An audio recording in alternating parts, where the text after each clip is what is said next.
এক মহিলা ছিল বড় আবেদা, পর্দা ছাড়া চলতো না।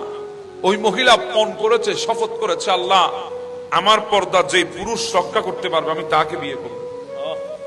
একজন আল্লাহর বান্দা এসেছে, বলে আমি হেফাজত করব আপনার পর্দা, আমি বিবাহের প্রস্তাব দিচ্ছি, আমি শর্ত মেনে নিলাম। বিবাহ হলো। খুব ভালো ছিল প্রথম দিকে, স্ত্রীকে পর্দার মধ্যে রেখেছে। ওই পর্দা অবস্থায় থাকা অবস্থায় একটা সন্তান তাদের ঘরে রেখেছে। সন্তান জন্ম নিয়েছে, ফুটফুটে পুত্র সন্তান। স্ত্রী পর্দা মেনটেন করছে, স্বামী বাহিরে কাজ করছে, কৃষিতে কাজ করছে, কৃষি জমিতে কাজ করছে, আর সন্তান প্রসব হয়েছে। কিছুদিন যাওয়ার পরে স্বামী এসে বলে, স্ত্রী আমার তো একটু খরা চলছে, আমার ইনকামের উপরে একটু অভাব দেখা দিয়েছে, আমার ইনকামের মধ্যে একটু সীমাবদ্ধতা এসেছে। আমি যদি মানুষ রাখি আমার সাথে মাঠে কাজ করার জন্য, তাহলে পোষাইতে পারবো না। তুমি একটু একটু কাজ করিও আমার জন্য, বেশি কিছু আমি বলবো না, কিছু খাবার অন্তত পক্ষে আমার জন্য মাঠে পৌঁছিয়ে দিও। আমার থেকে একটু দিন রাত কাজ করতে হবে, একা দুইজন তিনজনের কাজ একা করতে হবে। তখন স্ত্রী ঘর থেকে এবার বাহির হয়েছে, পর্দা অর্ধেক শেষ। চলছিল ভালো তাদের মধ্যে সময়, যাচ্ছিল ভালো সময়।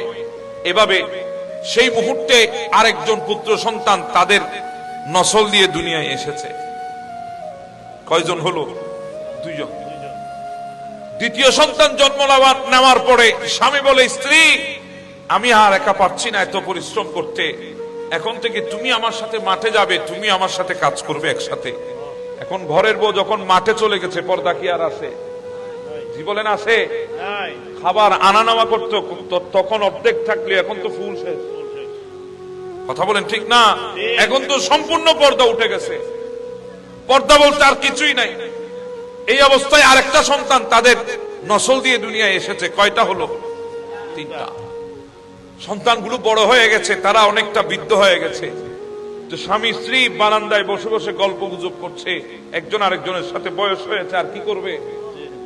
স্বামী মুস্কি মুস্কি হেসে বলে, স্ত্রী মনে আছে তোমার, আমাকে বলেছিলা, শর্ত দিয়েছিলা, পর্দা যদি হেফাজত করতে পারো তুমি তাকে বিয়ে করবে, এখন তোমার পর্দা টর্দা কই? স্বামী হাসতেছে স্ত্রীর উপরে। আরে স্ত্রী, পর্দা টর্দা এগুলো কিছুই না, নিজে ঠিক থাকলে সব ঠিক। তখন স্ত্রী মুস্কি হেসে বলে, স্বামী আপনাকে প্রমাণ দিতাম নি পর্দার ফজিলত কেমন। বলে, হ্যাঁ দিলে দাও না একটু, আমিও দেখতে চাই। তোমার তো বড় পণ ছিল, শপথ ছিল পর্দা যে হেফাজত করবে না তাকে বিয়ে করবে না, এখন তো